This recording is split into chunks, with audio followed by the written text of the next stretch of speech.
Fala pessoal, tudo bem? Nós estamos começando um quadro semanal no podcast Bolso do Investidor, onde a gente vai estar trazendo conteúdo sobre finanças, investimentos, conteúdo sobre educação financeira para vocês.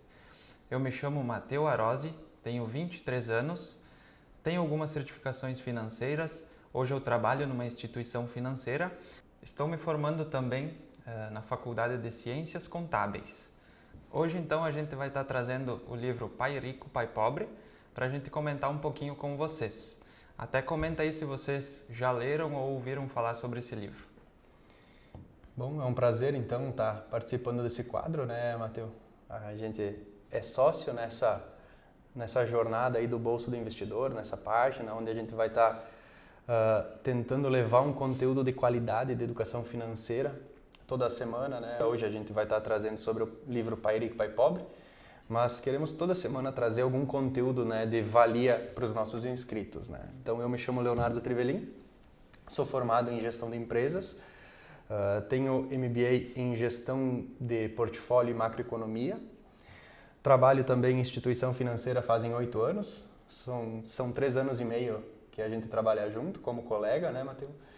Então, a gente já tem alguma experiência no mercado financeiro, já somos investidores também, né? Então, a gente quer tentar trazer bons conteúdos para quem está iniciando a sua jornada como investidor, né? Desde a organização financeira até investindo na prática. Toda semana a gente vai tentar trazer um conteúdo que consiga levar essas informações para quem está nos assistindo, né?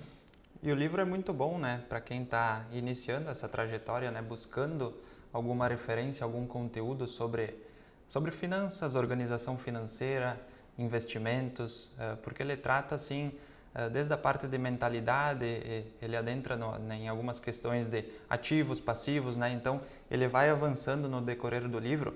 Dá para se dizer que é uma bíblia, né, Léo? Porque ele é um livro que foi traduzido em mais de 100 países, né? Então, é um livro bem conhecido e ele pode pegar desde quem está começando, lá dos seus 15, 16 anos, até a faixa dos 30, 40, né? Porque ele traz essa linguagem fácil, né? De tu entender, porque, só para iniciar, ele traz o contexto de 2 pais e 2 meninos, que daí é o pai de Robert, que seria o pai pobre, né? E o pai de Mike, que seria o pai rico, né? Então ele traz as 2 versões dos pais e os 2 meninos também, desde o começo deles na questão de investimento, de buscar. Isso aí, na verdade eles já não foram para uma viagem com os amigos, né? Em função de serem pobres na época, né? Então, pai de Mike, que seria o pai rico de Robert, por consideração, né? Ele é um cara visionário, né? Então um cara sempre que empreendeu. E na época também era pobre, eles moram no Havaí, né? E hoje se não é o mais rico do Havaí, mais rico. né? Mais rico do Havaí, então, pelo que Robert diz no livro, né? Então, o que acontece ali? Robert fez um livro com 2 visões de mundo sobre as finanças, né? Então, a gente tem o pai rico, que seria o pai do melhor amigo dele, o Mike, né? Que é um cara empreendedor, um cara que não se formou na faculdade, mas tem uma visão diferente sobre os negócios. E tem o pai biológico de Robert, que seria um pai letrado, o cara que fez faculdade, né? Ele passou em concurso público e trabalha como funcionário público nos Estados Unidos. E seria a pessoa pobre, a pessoa que ganha muito, porém gasta muito. E o pai de Mike é o cara que criou negócios ao longo da vida, né? E ele traz muito bem essas 2 visões. E eu acredito que para quem for ler, por isso que ele é um livro bom, né? Para o leitor tanto jovem quanto qualquer pessoa que queira aprender alguma coisa sobre finanças, né? Não tem idade para aprender. Então, ele é uma leitura fácil, com didática, tem exemplos práticos também, né? Eu acho que ele traz muito bem essas 2 questões e consegue dividir bem, né? O que deu certo, o que não deu, o que é aquilo, o que não é, né? Com uma linguagem fácil de entender, né? Isso aí. Então, pessoal, a gente vai trazer alguns conceitos dentro dos livros e também 3 lições que a gente achou importante trazer para a gente debater, né, aqui no podcast. E começando, tá? Eu acho que dá para nós começar. Onde o pai pobre de Robert dizia que o amor ao dinheiro é a raiz de todo mal. Em contrapartida a isso, o pai rico, que é o pai de Mike, na história, ele falava ao contrário, que a falta de dinheiro é a causa de todos os problemas. Na verdade, não dá para concordar 100% com nenhuma dessas frases. Na verdade, eu não concordo, né? Porque o amor ao dinheiro não é a raiz de todo mal, né? Então, a ganância pode ser, né? Mas eu acho que a pessoa tem que ter ambição, né? Então, tem que ter o amor. O que a gente já comentava em outros momentos, né? Se você demonstrar para sua esposa que você não a ama por muito tempo, provavelmente ela vai te deixar, né? E se você demonstrar, até mesmo para o dinheiro, que você não o ama, cara, ele vai sumir, né? Tu vai querer se desfazer dele, né? Porque tu já não gosta do dinheiro, né? Tu não tem amor àquilo, o que vai acontecer? Tu vai querer se desfazer o mais rápido possível. Porque tudo que tu não gosta, tu não quer por perto, né? Então acaba que tu se desfaz de uma coisa que pode te trazer bons frutos. Porque, como a gente já falava, o dinheiro, ele é neutro. Ele não é nem do mal e nem do bem. Ele é um meio para um fim, né? Então, simplesmente a gente vai saber se ele é ruim ou não com o fim que a gente dá, com o que a gente utilizar o dinheiro, né? O dinheiro é uma grande ferramenta, na verdade, né? É um meio onde a gente pode conquistar muitas coisas, né? É aquela coisa que o pessoal fala, o dinheiro não cura aquela doença, mas ele paga os melhores hospitais, né? Então, se a gente entender que o dinheiro trabalha para ser uma ferramenta do nosso lado, ele vai ser bom para muitas coisas. Para realizações de sonhos, né? Que todo mundo tem um sonho. Para ajudar pessoas, né? Para ter uma vida melhor, com uma melhor estrutura, uma melhor segurança, uma melhor saúde. Então, se a gente entender por esse lado, não tem o porquê não gostar do dinheiro, né? E como você falou, ele é neutro. Se a gente utilizar ele para coisas boas, ele vai ser bom. Mas também tem outro lado que se a gente utilizar para coisas ruins, automaticamente os resultados vão ser negativos, né? Isso já contempla bastante dessa frase, né? A falta do dinheiro é a causa de todos os problemas. Claro que não todos, como você comentou. Ele não vai curar uma doença, mas vai pagar bons hospitais, bons médicos, né? Então, ele é um facilitador. O que acontece? Muitas coisas que trazem problemas por falta de dinheiro. A gente vê no Brasil que 70% dos casamentos terminam pelas finanças, né? Então, o dinheiro é um facilitador, né? Então, estragou o meu carro e eu não tenho dinheiro, automaticamente isso gera um problema dentro da minha casa, né? E também, exemplo, o que me torna feliz? Eu poder dar uma casa melhor para o meu pai e para minha mãe, dar uma casa melhor para minha família mesmo, o meu lar, né? Uma escola boa para os meus filhos. Então, tudo isso me traz felicidade. Automaticamente, tudo isso precisa de dinheiro, né? Então, claro que quanto mais dinheiro, menos problemas. A gente não está dizendo que o dinheiro vai salvar tudo, né? Ele não vai tirar os problemas da tua vida. Tu sempre vai ter problema, né? Mas ele vai minimizar muitos desses problemas, né? Eu acho que o brasileiro, né, entrando um pouco nessa questão, ele vai um pouco contra isso que a gente fala, né? Porque hoje tu olhar o cenário Brasil, hoje a gente pega quase 90% das famílias endividadas, né? Então vai muito contra daquilo que a gente fala, né? E tem essa questão que ele cita dentro do livro, né? Que é a questão da gente terceirizar. Parece que a gente não se preocupa com isso, né? Não se preocupa de ter uma reserva de emergência. Bom, a gente percebe no nosso dia a dia, né? Como a gente trabalha em instituição financeira, a gente percebe desde os jovens até o público dos 40, 50, 60, o pessoal não tem uma reserva de emergência formada, né? Que a reserva de emergência é o quê? Aquele dinheiro que tu vai utilizar para uma emergência, porque a todo momento pode acontecer uma emergência na tua vida. O nome já diz, né? Reserva de emergência. Ou pode furar um pneu, ou pode quebrar a geladeira, o fogão, ou pode acontecer, pelo amor de Deus, mas um problema de saúde que tu vai precisar de dinheiro. Pode, ninguém tá escape, né? E a pessoa não tem. Então, o que ela vai fazer nesses casos? Ela vai ter que buscar o banco, pegar um financiamento, pagar um juro mais caro, utilizar um limite, cartão de crédito, e por isso que gera esse resultado que a gente tem hoje no Brasil, que é mais de 90% das famílias endividadas, né? Utilizar um dinheiro que ela nem gerou ainda, né? Então, a gente foge. O ideal é o quê? É que o brasileiro é muito despreocupado. E daí a gente entra muito também numa frase que ele comenta, né? Que a gente deixa muitas coisas para o governo. Saúde, educação, nossa aposentadoria. Se eu ficar desempregado, eu tenho fundo garantidor e tenho seguro-desemprego. Então a gente delarga muito coisas que seriam nossa responsabilidade. Não estou dizendo que a gente não possa ter o SUS, que o SUS é uma coisa errada, não. Que bom que existe no Brasil, né? Que tu pega já Estados Unidos, não existe isso, tu tem que ter um plano de saúde. Mas eu acho que é interessante a gente pensar um pouco para nós também, né? O que acontece? A maioria das pessoas, ela gasta, entra o dinheiro, sempre na corrida dos ratos, que é o que ele traz muito, né? Então, caiu o salário na conta, vou pagar minhas necessidades e vou gastar o resto. Chegou no final do mês, já entra de novo o salário. E está sempre nessa corrida. E aí, quando dá um imprevisto, ele acaba se tornando um problemão, né? Então, o que seria uma coisinha de nada, ele acaba virando um problema gigante por falta de dinheiro. Só para contextualizar, a corrida dos ratos que o Léo fala é aquela pessoa que trabalha para ganhar dinheiro, para pagar boleto, e aí ela fica sem dinheiro, então ela trabalha para ganhar dinheiro e sucessivamente, né? Fica numa roda, né? Sempre nesse limbo, né? Nunca sai daí, né? Dá para se dizer que fica a vida inteira assim. Mas eu acho que é interessante nós trazer, né? Que as pessoas elas têm que começar a se preocupar também com a própria aposentadoria, né? O que é o interessante? Organizar as finanças, primeira coisa, né? Cara, eu recebo tanto, onde é que está indo o meu dinheiro? Isso que é importante, né? E aí separar, eu tenho tanto para investimentos, tanto para despesas necessárias, que é alimentação, aluguel se tiver, ou parcela da casa, enfim, né? As despesas necessárias.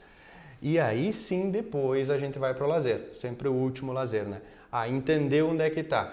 Separa o valor para reserva de emergência. Criou reserva de emergência? Comece a investir em um pensamento de longo prazo. Cara, isso eu vou formar a minha aposentadoria. Nós fizemos um cálculo onde a gente utilizou o teto do INSS e a contribuição, né? E o mínimo e a contribuição que daria, né? A gente viu que contribuindo com o mínimo do INSS dá mais que o dobro, né? Então tu teria um patrimônio acumulado e só com a rentabilidade desse patrimônio lá nos 60 anos, tu estaria com 3 mil e pouquinho de salário, trazendo nos números atuais que a gente está falando em 2026, né? E no teto estaria quase 20 mil, né? 19 mil quebrados só de rentabilidade, sem contar que tu acumulou patrimônio até lá nos 60, patrimônio né? que fica para ti, né? É teu, né? Ou tu quer deixar para tua família, enfim, mas tu acumulou patrimônio, sendo que o INSS tu não acumulou nada e tu vai ter metade dessa renda. E ele faz ele conta muito essa história, né? Desse jogo de quem constrói riqueza e de quem não constrói, né? E ele cita que o rico compra ativos. E o pobre e a classe média compra passivo, né? E a gente vai estar comentando isso durante o podcast. Na verdade, eu acho que assim, se eu tivesse que dizer uma lição, e a lição mais importante do livro, aprenda a diferença entre ativos e passivos. Ativo é tudo aquilo que coloca dinheiro no teu bolso. E aí eu vou dar alguns exemplos, que é o quê? Comprei ações, elas pagam dividendos. Tenho casa alugada, ela me paga aluguel. Tenho carro alugado, ele me paga um aluguel. Tenho fundos imobiliários, me pagam dividendos, né? Então, criei um infoproduto, criei um produto, me paga royalties todo mês, né? Isso são investimentos que te dão retorno, passivos. Tudo aquilo que tira dinheiro do teu bolso. Vou utilizar um polêmico que é a casa própria. A casa própria, até você não chegar o dia de vender ela, onde você vai retornar esse valor, porque ela pode valorizar durante o tempo, não tem problema nenhum, né? Ela tende a valorizar até. Até que você não vende ela é um passivo. Por quê? Ela te dá manutenção, tu tem que pagar o seguro, tu tem que pagar o IPTU, né? Então ela se torna um passivo, né? O carro é um passivo, tu tem o IPVA, tu tem o seguro, tu tem a manutenção também, furou um pneu, vai ter que botar dinheiro, então tudo isso tira o dinheiro do teu bolso, tá? E o que acontece muito é que a classe média, ele usa isso, e realmente é a verdade, coloca muito dinheiro em passivos pensando que está enriquecendo. Tem essa polêmica, né, da casa e do carro, né? Isso aí. Ela coloca, então tu acha que tu está crescendo de patrimônio, mas um exemplo que eu vou dar, tá? Só para ficar mais claro. A gente tem duas pessoas, as duas com a mesma idade, eu vou utilizar as duas com 25 anos, as duas com o mesmo salário, que é 5 mil por mês, e as duas têm o mesmo carro, 30 mil o carro, um Paliozinho de 30 mil, que supre as necessidades de cada um. E aí, as duas pagam um aluguel de R$ 1.500. Ok? Então, nós temos o Pedro e o José. Os dois com 5 mil, na mesma situação, nenhum tem endividamento. Aí, durante 5 anos, eles conseguiram acumular um patrimônio investindo de 70 mil reais. Vou utilizar, né? 70 mil reais. Aí, o Pedro vai lá, dá o palio no negócio de 30 mil e bota mais os 70 e compra um carro de 100. Esse carro de 100 vai começar a te dar uma despesa de R$ 1.000 mês, com seguro, IPVA mais manutenção. Ok? Então, o teu salário, que era de 5, passa a ser 4. Porque esse passivo está te gerando custo mensal. Aí o José tem o mesmo salário, ele vai lá, ocupa esses 70 mil e compra 2 carrinhos de 35, onde ele vai alugar. E esse aluguel vai dar 2 mil por mês. Entendeu? Eles compram o mesmo produto, porém um compra passivo, o outro compra ativo. Aí a diferença é quase o dobro do salário, porque os dois tinham 5 mil. E um passa a ter 4, o outro passa a ter 7. Tudo por uma questão de mentalidade. Os dois tinham a mesma oportunidade, os dois tinham o mesmo salário, a mesma idade, tudo igual. Por isso que precisa muito entender o que é o ativo e o que é o passivo. Se eu tivesse que dar um conselho, aprenda o que é o ativo ou o passivo. Porque os ricos compram ativos. A classe média e os pobres compram passivos e pensam que estão enriquecendo. Mas o que traz liberdade financeira são os ativos, que é o que traz renda, te dá caixa. Eu acho que a partir do momento que a gente entende isso, né, e o livro ele aborda muito nessa questão de ativos e passivos, né? Quando a gente entende o conceito, entende como funciona ativo e passivo, tudo muda, parece, na nossa vida, né? Porque vai influenciar até na nossa tomada de decisão, né? Para cada coisa que a gente vai comprar, cada coisa que a gente vai consumir. Então, exemplo, eu tô andando no shopping. Às vezes na emoção o cara compra, né, certas coisas, né? Mas a partir do momento que tu entende isso, isso vai ficar gravado na tua cabeça, né? E eu acho que quando tu for tomar alguma decisão, tu vai sempre parar e pensar, cara, isso é um ativo para mim?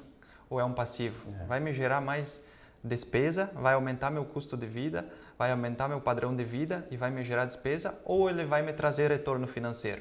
É vantagem eu fazer isso ou é vantagem eu aplicar o dinheiro e ganhar juro todo mês? O que é vantagem para mim? Eu estou precisando disso ou não? Eu acho que a partir desse momento que tu entende isso, tudo muda na tua vida. A tua tomada de decisão muda a todo momento. Isso aí. Tudo que tu for fazer, tu acaba fazendo essa comparativa. Pelo né? menos pensando. Vai pensar. Não é que você não vai fazer. Né? Futuramente eu quero trocar de carro e já tenho caixa o suficiente para ter um carro de 150, 200, 300 mil. Né? Ok, mas tu sabe que aquilo é um passivo. Aquilo vai tirar dinheiro. Tu tá organizado para isso.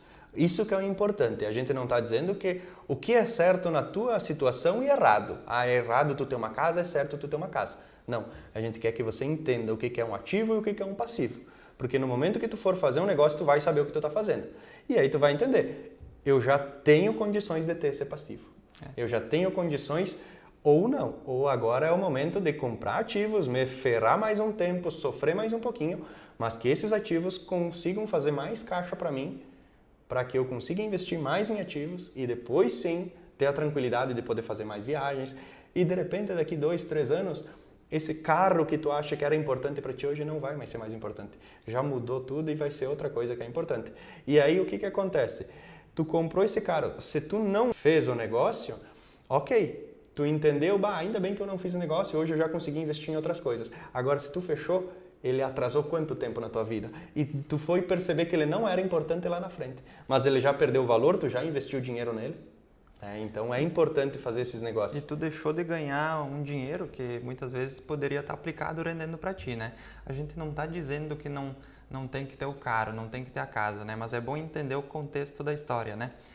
Eu acredito que tudo é momento, né? A gente tem que ter o momento de acumular para depois usufruir. Né? E muitas das pessoas, principalmente os jovens hoje em dia, quer antecipar muitas coisas, né? Principalmente voltado a ter o carro, né? Fez 18 anos, fez 21 anos, quer ter a carteira, já quer financiar um carro, né? Só que quanto tempo eu perco lá na frente, né? Por ter financiado hoje um carro, ter pagado tanto juro, né? Porque esse juro tem que ser pago com o meu tempo, né? Meu tempo de trabalho. Fazendo o outro lado da história, se eu tivesse guardado esse valor da parcela que eu paguei, né, por todo esse tempo, quanto tempo eu não ganhei no futuro, né, por ter tomado essa decisão, né? Então é tudo a gente parar, analisar e entender o cenário. Vai ter o momento de tu acumular e depois, claro, tu vai conseguir usufruir, né, de tudo isso que tu sofreu, entre aspas, né, mas na verdade tu comprou um tempo, né, da tua vida. Tu compra tempo. Eu acho que tem também uma lição que é muito importante. A gente trouxe as 3 principais que a gente entende que é um dos mais facilitadores para a pessoa conseguir a liberdade financeira, né? Mas o livro é completo. É interessante, se você está no início do aprendizado da educação financeira, está buscando aprender sobre investimentos, leia. Você talvez não vá concordar com tudo que o livro diz, mas é interessante ler, né? Ele é um livro bem bacana. Uma das lições é trabalhar para aprender e não por dinheiro, né? Eu acho que esse é um conceito muito bom que ele traz dentro do livro, né? E para trazer como exemplo para vocês, porque ele parece bem polêmico, né, ao tu ler, né? Pô, mas vou trabalhar para aprender, não por dinheiro. Todo mundo quer trabalhar para ganhar dinheiro, né?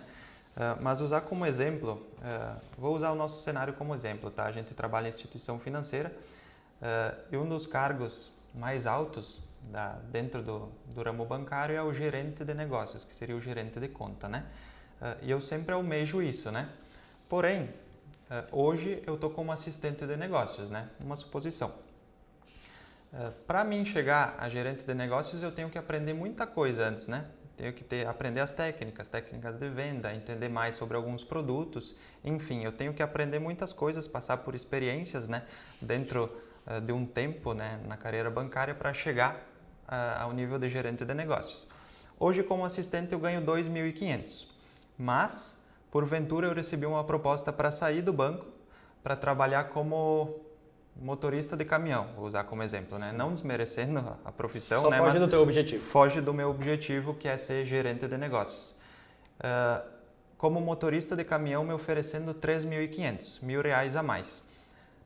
Aí ele cita muito isso, né? Eu estaria ganhando a mais como motorista, só que eu estou fugindo do meu objetivo, que é aprender como assistente de negócios, evoluir como pessoa dentro do meu cargo para chegar ao meu objetivo, que é gerente de negócios e daí talvez ganhar 5.000, né? Então eu estou abrindo mão de um salário maior, né? Nesse curto espaço de tempo para ser motorista, mas que se eu continuar como assistente, trabalhar bem, aprender, evoluir, futuramente eu vou ter a recompensa que é ser um gerente de conta, né? E ganhar talvez mais do que motorista, né? Isso aí, provavelmente tu iria ganhar mais, sabe por quê? Porque se é o teu objetivo, tu vai fazer com mais carinho. E de repente, eu escolhi ser motorista. Se tu pega uma pessoa que gosta de ser motorista, tende que ela vai crescer muito dentro da carreira. Vai ser autônomo, vai trabalhar numa empresa grande, enfim, vai do teu objetivo. Acho que o maior erro das pessoas é escolher o emprego pelo salário e não pelo objetivo que ela tem. As pessoas elas têm que trabalhar o emprego como um investimento de longo prazo, principalmente se estão no início da carreira. Porque ele vai te desenvolver habilidades e essas habilidades vão te trazer riqueza. Então, como você comentou, você gosta da área comercial de vendas. O que você tinha que desenvolver? Habilidade de venda, habilidade comercial, negociação, conversa, né? Então, são habilidades que você tinha que desenvolver para melhorar o teu salário. Então, as pessoas elas têm que desenvolver isso. Eu prefiro ser pedreiro, quero ser engenheiro. Ok, vai trabalhar como servente para aprender, né, com um salário menor do que tu ir trabalhar num outro lugar que não é o teu objetivo e daqui 5, 6 anos tu vai sair. E tu não aprendeu nada durante 5, 6 anos. Tu ganhou um pouquinho a mais no curto prazo. Né? No curto prazo tu ganhou um pouco a mais, mas no longo prazo tu perde muito. A conta faz. Então, trabalhe para aprender e não por dinheiro, principalmente no início da carreira, né? E eu acho que é importante daí a gente ter essa visão, né? A gente fazer a pergunta para nós mesmos. Como é que eu quero estar daqui a 3, 5, 10 anos, né? Porque se eu sei o meu objetivo lá na frente, daqui a 5 ou 10 anos, vai facilitar e muito a minha tomada de decisão no hoje, né? Então, usar como exemplo de novo, se daqui a 3 ou 5 anos eu quero estar como gerente de negócios ou gerente de agência, que é uma função ainda maior, eu preciso saber o que eu tenho que fazer hoje. Então, se eu receber uma proposta para ser motorista, eu sei que eu não posso aceitar, porque está fugindo do meu objetivo final, que é ser gerente de agência ou gerente de conta, né? Então, tenha o teu objetivo final traçado. Faça metas para daqui a 2, 3, 5 anos, para te conseguir chegar a esse objetivo. E seja ele profissional e seja ele financeiro também. Isso serve para qualquer coisa, né, Matheus? Então, eu estou olhando um objetivo daqui 10 anos. Daqui 10 anos eu quero ter isso. Ou quero ter um carro, ou quero ter uma casa, ou quero ter um filho. Tu tem que se organizar para isso também. O que for. O dinheiro também, né? Dinheiro. O que você colocar de objetivo de longo prazo, eu quero estar assim, você sabe o que você tem que fazer amanhã. Você sabe o que tem que fazer agora e você sabe o que tem que fazer daqui uma semana. Né? Então, isso facilita muito a tua tomada de decisão no médio e longo prazo. Então, tu vai ser muito mais assertivo colocando um objetivo lá na frente, porque a pessoa que não sabe para onde quer ir, qualquer caminho serve, né? Isso aí. E esses caminhos podem atrasar quanto tempo da tua vida?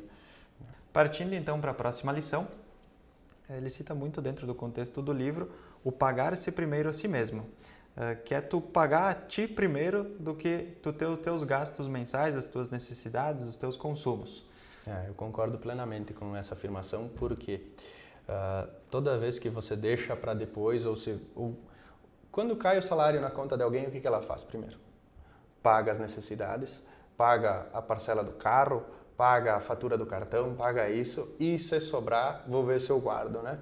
Porém, nunca sobra, porque se sobrou alguma coisa disso aqui, tem ainda todo mês. E aí o que vai acontecer? Eu vou jantar fora, eu vou dar um fim nesse recurso.